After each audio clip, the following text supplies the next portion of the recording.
Hello everyone. Today we are gonna look at two scary Reddit stories. Starting with Lost in the Woods. Enjoy.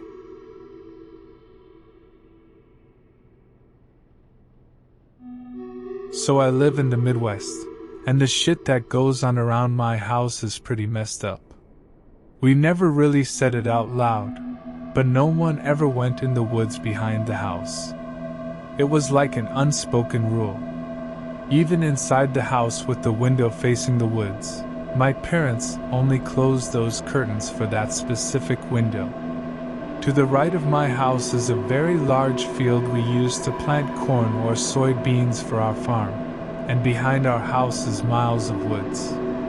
Our neighbors live about a 15 minutes drive away, so we're separated by a lot of miles.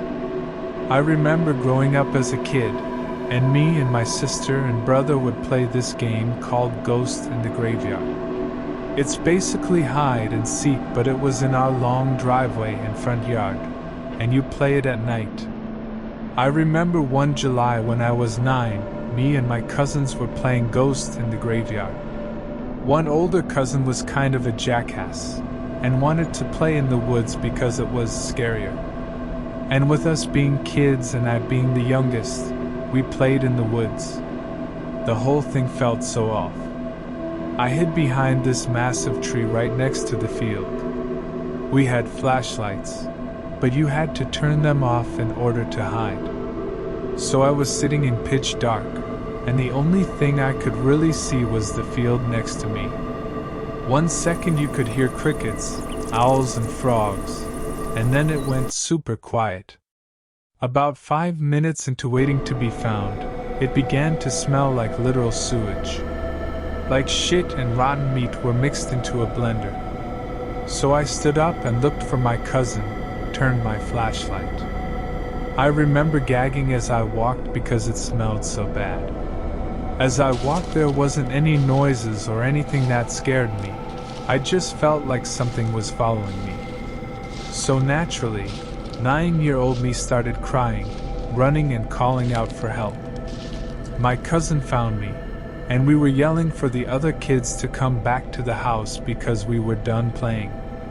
No one responded, so we went in the house to grab the adults to tell everyone to come inside. We grabbed my dad, and he came outside and yelled for everyone to come inside. There was no rustling or even a response. So my dad grabbed his flashlight and went out and helped us look. Eventually all the adults came out to look because we had no idea where the kids were.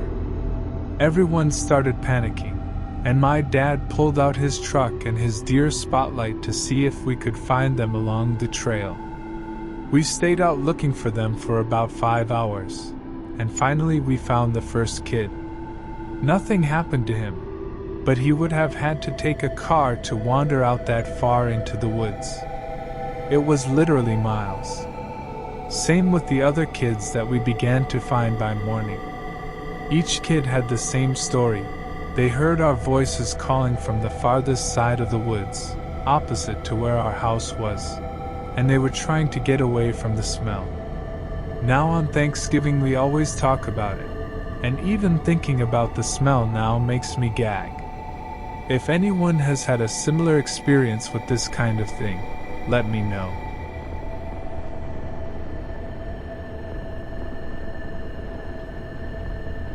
This story is from a childhood friend who told me this, and it still unnerves me to this day. She was genuinely freaked out, and her family even backed up her claims, so here goes. Basically, my friend and her family moved into this rental property which my friend said was haunted. It gave everyone an off feeling. Those who visited or stayed over would mention it. I myself experienced this odd feeling of foreboding whenever I went over there and believed in the consensus that the house was haunted. It honestly felt oppressive in the house, and you would feel this pitiful dread that is hard to compute into words and was extremely uncomfortable to experience, to say the least.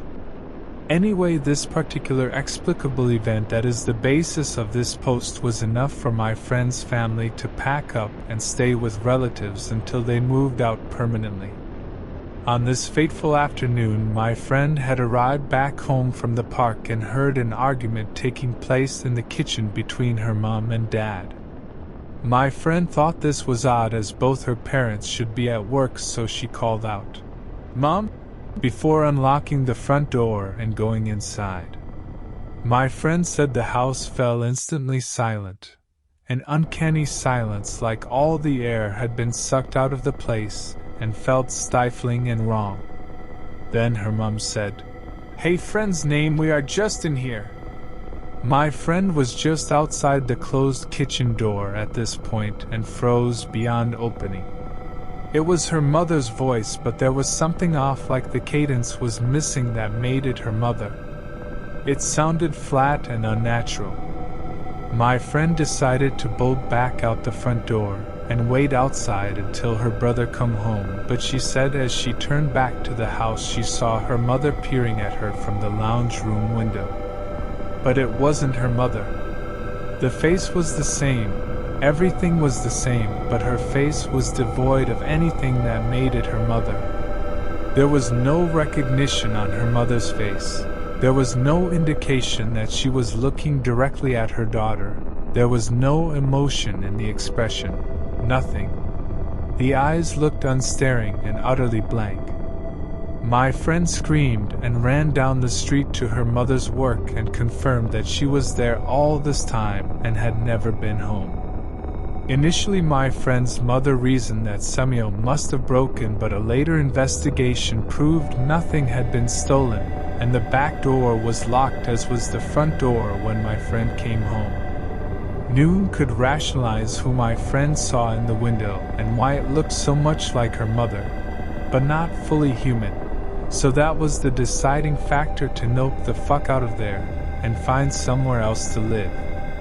The landlord of the house denied anything like this happening when they lived there, but did admit tenants didn't stay long staying there as something was wrong in the house. My friend also told me she was the only one who actually saw anything definitively sinister in the house, but her family said they definitely felt an evil presence there which manifested into the doppelganger experience my friend had. Utterly terrifying. Thank you for watching. Don't forget to like and subscribe. See you next time for even more scary stories.